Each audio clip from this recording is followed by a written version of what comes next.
Shalom,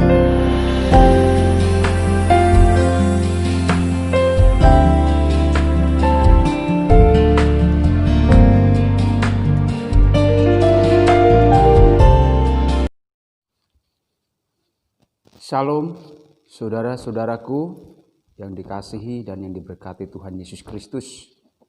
Salam sejahtera bagi kita semuanya. Kiranya Tuhan Yesus tetap memberkati dan menyertai hidup kita sampai hari ini.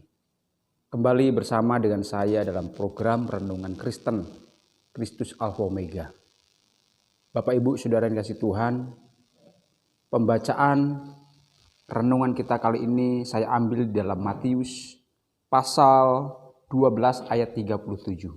Firman Tuhan berkata demikian. Karena menurut ucapanmu, engkau akan dibenarkan. Dan menurut ucapanmu juga, engkau akan dihukum. Renungan kita kali ini saya beri judul, Hati-hati dengan ucapanmu. Hati-hati dengan ucapan. Bapak Ibu Saudara dikasih Tuhan, kita tahu bahwa hari-hari ini ada banyak kasus-kasus hukum yang sedang diperkarakan, yang sedang dikerjakan di pengadilan-pengadilan. Banyak kasus-kasus yang menjerat seseorang sehingga harus berurusan dengan hukum di pengadilan. Ada orang yang terjerat hukum oleh karena korupsi. Ada orang yang terjerat hukum karena dia menipu. Ada juga orang yang diperkarakan karena pertengkaran, perkelahian, bahkan pembunuhan. Namun Bapak Saudara yang dikasihi Tuhan, tidak sedikit orang yang diperkarakan ke pengadilan, diperkarakan hukum.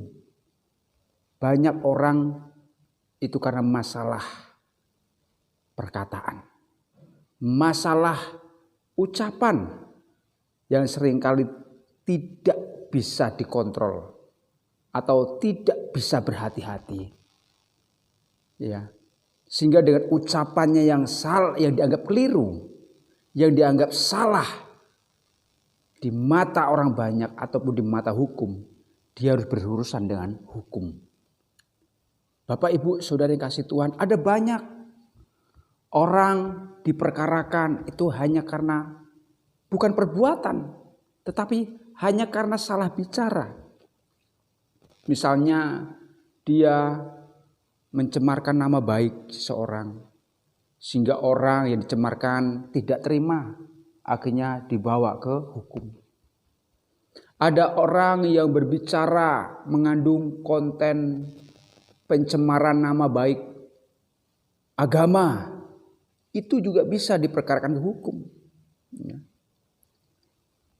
Ada orang bicara menjelekkan atau merendahkan kelompok tertentu, ucapannya itu pada akhirnya akan diperkarakan ke hukum. Orang memfitnah seseorang dan orang yang difitnah tentu tidak terima, bisa diperkarakan ke hukum. Ada banyak kasus-kasus hukum yang justru masalahnya sebenarnya sepele, Saudara. Perkataan, ucapan. Jadi bukan hanya perbuatan seseorang saja yang dianggap salah terus diperkarakan hukum. Perkataan pun itu juga bisa diperkarakan di pengadilan, Bu Saudara. Ya. Bahkan ada juga kasus-kasus pembunuhan misalnya. Ada orang terbunuh karena dibunuh. Setelah diselidiki, ditelusuri apa penyebabnya, sakit hati. Karena apa? Ucapannya. Ucapannya begitu menyinggung, ucapannya begitu kasar, sehingga orang yang mendengar, orang yang disakiti, dendam, benci. Akhirnya berujung maut. Ada orang terbunuh karena ucapannya yang tidak hati-hati. sehingga menyakitkan seseorang, banyak orang.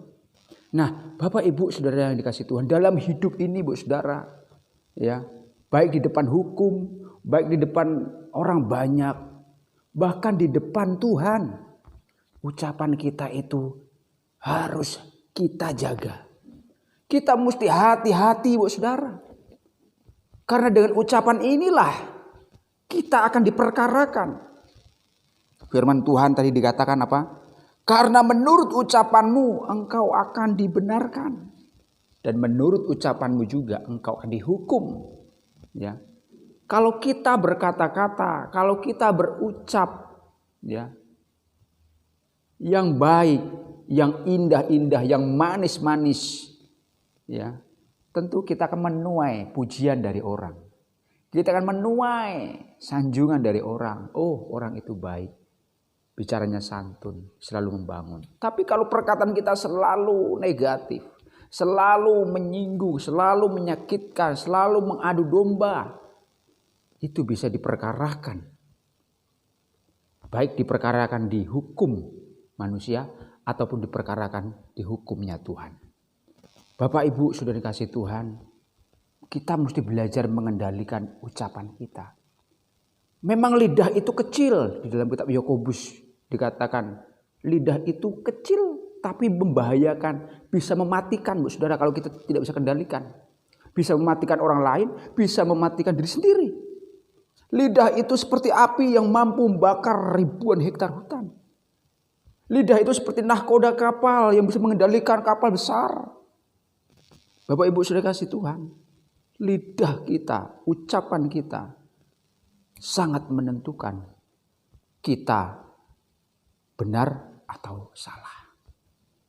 Bapak Ibu saudara yang dikasih Tuhan, dalam perjanjian lama ada contoh peristiwa di mana ada sekelompok anak-anak kecil, ya, mereka berkata yang tidak pantas, tidak sopan kepada seorang nabi, yaitu Elisa. Ya, ketika Elisa meninggalkan Betel, daerah bernama Betel, tiba-tiba bertemu dengan sekelompok anak kecil. Dan anak-anak itu, kelompok-kelompok anak itu berkata apa kepada Elisa? Hei botak, hei botak, hei botak, hei botak, kemarilah. Bapak Saudara, ucapan ini tentu membuat Elisa, ini tidak menyenangkan. Dan akhirnya apa? Elisa mengutuk anak-anak itu. Dan sekelompok anak itu mati dicabik-cabik oleh beruang. Anak-anak itu mati. Karena apa? Ucapannya yang tidak pantas, tidak sopan diucapkan kepada seorang hamba Tuhan, Nabi Elisa. Bapak Ibu sudah dikasih Tuhan, sekali lagi firman Tuhan mengingatkan kepada kita, hati-hatilah dengan ucapanmu. Karena dengan ucapanmu engkau akan dibenarkan. Dengan ucapanmu engkau akan dihukum. Perkataan kita hari ini akan diperkarakan Tuhan. Akan dihitung oleh Tuhan di kekekalan nanti. Mari jadilah orang yang selalu berkata baik. Berkata benar. Agar kita tidak diperkarakan oleh Tuhan kelak di pengadilan Kristus. Biarlah melalui firman Tuhan hari ini kita belajar untuk selalu berkata-kata yang baik. Selalu hati-hati dalam berkata-kata. Kiranya kita semua memuji Tuhan lewat ucapan kita. Berkata positif pada orang lain. Biarlah firman Tuhan ini berkati kita. Tuhan Yesus akan selalu menolong kita. Demikian firman Tuhan, kiranya Tuhan Yesus memberkati kita semua. Shalom.